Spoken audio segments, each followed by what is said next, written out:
Hey everybody, I have some exciting news to share.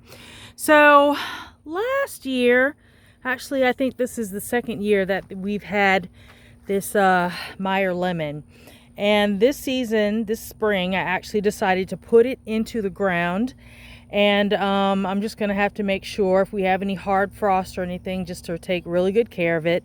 But Meyer lemons and some mandarins and satsumas do really good in the ground. Now I have it here up against the shed so it won't get blasted by all that cold wind we get.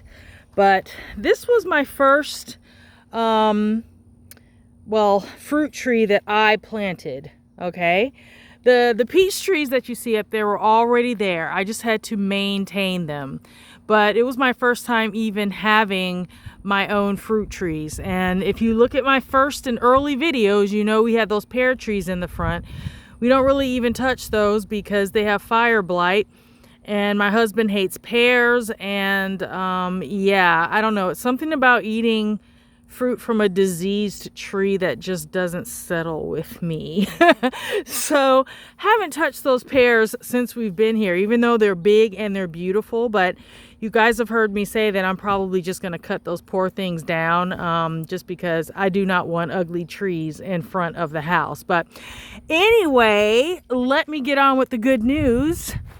We have started our own orchard. We have an orchard. I have been waiting patiently to find these trees, these particular trees. So the peach trees that are up on the hill, they seem to get peach scab, and it's hideous. If you've seen it on your peaches, you do not really want to eat them, and you have to spray constantly.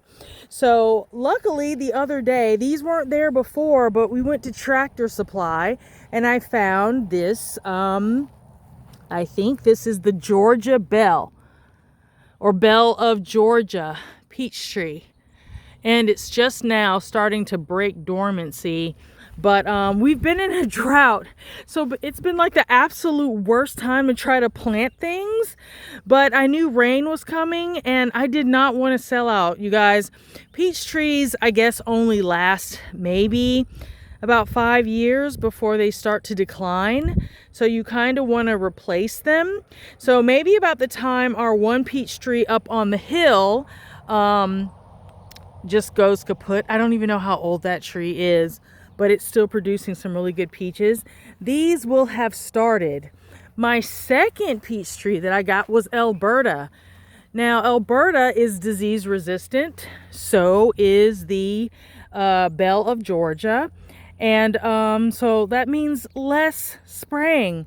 They're resistant to all the diseases because they're also bred for the South, or they were bred in the South. Belle of Georgia, duh.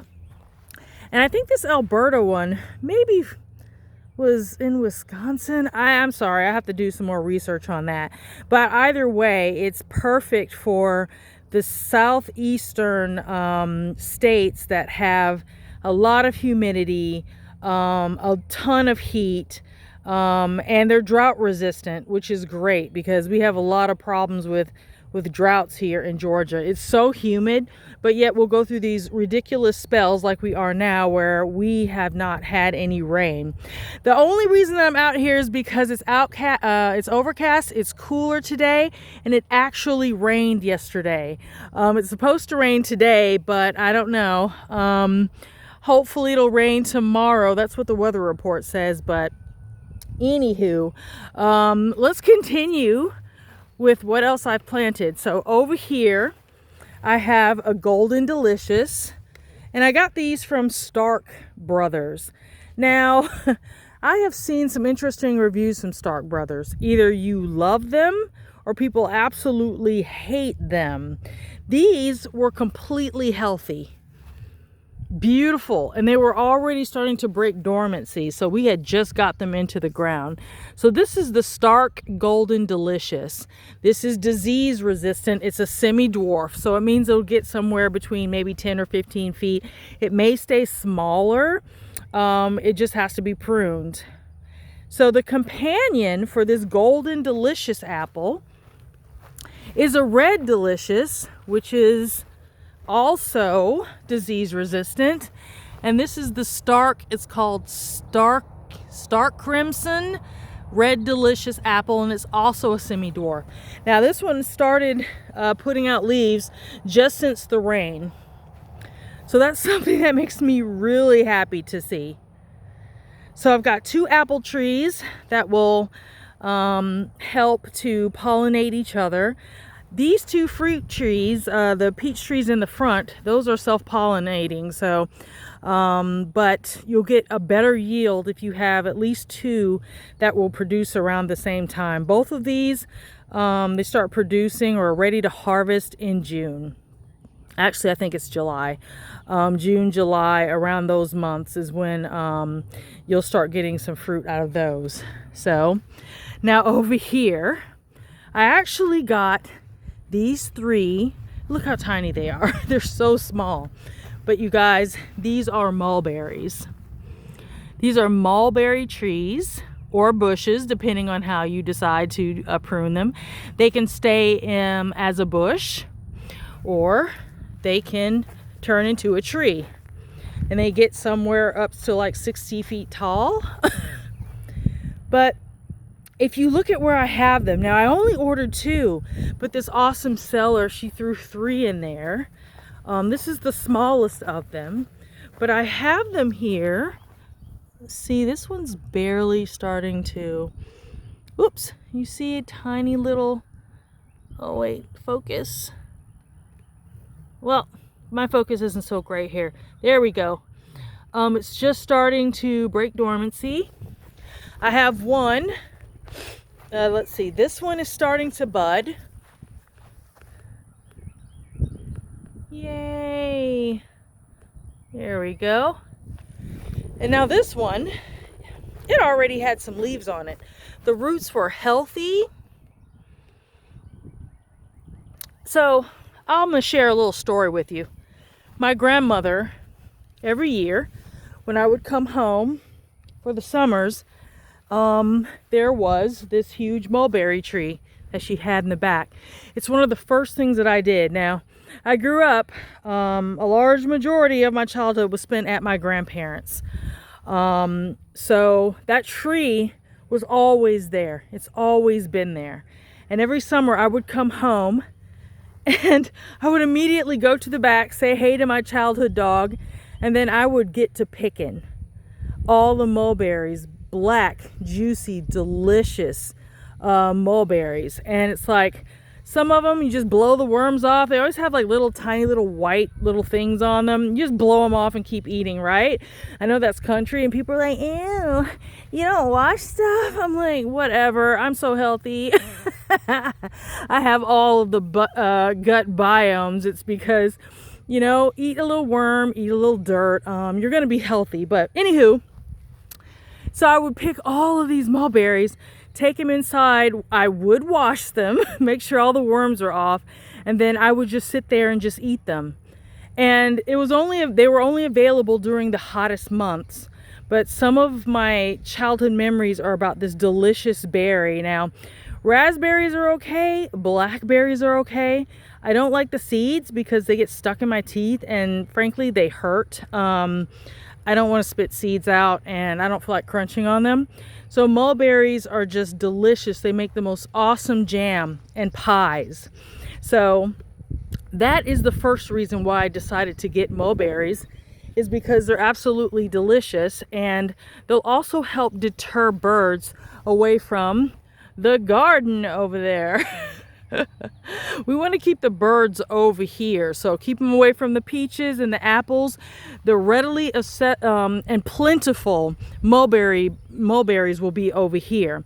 Also, if you see my placement of where these bushes and trees are going to be, they're going to be along the fence line. Now, mulberries make excellent privacy hedges, and that's what we want. We want just a little bit more privacy. We don't want to lose this beautiful view, but we just don't want just to be completely and totally exposed. We want all of our green giants to grow up. They're gonna grow up all along this fence because yeah, I mean, I don't really want to look at the barn. I want to look at the vista. You know, I want to look at the sky and the pastures. Not exactly, I want to look at that barn. And the neighbors are okay. I don't mind him, but I don't really want to look at his house. I want it to be like gardens back here, but I want it to be our own little private little wonderland. And it also happens to be a wonderland where, you know, we just have a little bit more privacy. So I'm so excited, our first orchard. So what is going to happen? I think I'm going to get a fig tree. I'm looking for a Celeste fig tree, and I'm thinking I'm going to put it back there, maybe, you know, on the other side, or a little bit further out from that last mulberry, back there, and put it over here. And then to go next to the shed, I'm going to get another, I think I'm going to get one of the Satsumas. And that ought to be it for our fruit, guys. A lemon tree, an orange tree, some peach trees. We got apple trees, figs, and let's see, what else sweet? Strawberries, blueberries, and then grapes. So I think we're good. I don't think we're gonna need any more fruit and sweets. So I'm just completely excited to see how this grows, because as you see, we just have this big open pasture like space that we're going to do a whole lot with. But I want the whole sustainable food land. I want my garden, I want fruit trees, I want veggies. We still don't know if we're going to do animals yet, because we love to travel. And I would love to put goats in the back of my car and go. But, you know, it might be hard smuggling them into a hotel. So some things that we need to consider. But anyway, yay, we got an orchard. Well, stay tuned for more information on what we're doing. And yeah, I'm glad you guys are here to share this on the ground level with us. Let me know what your orchard looks like and what you're planting, what kind of fruit trees you have. I like to hear about what other people are growing, and if you have any tips, please let me know. I've never had an orchard before. I've never had this many fruit trees, so it's extremely exciting, and I look forward to hearing from all of you in the community. Be well, be blessed, and we'll see you next time. Bye-bye.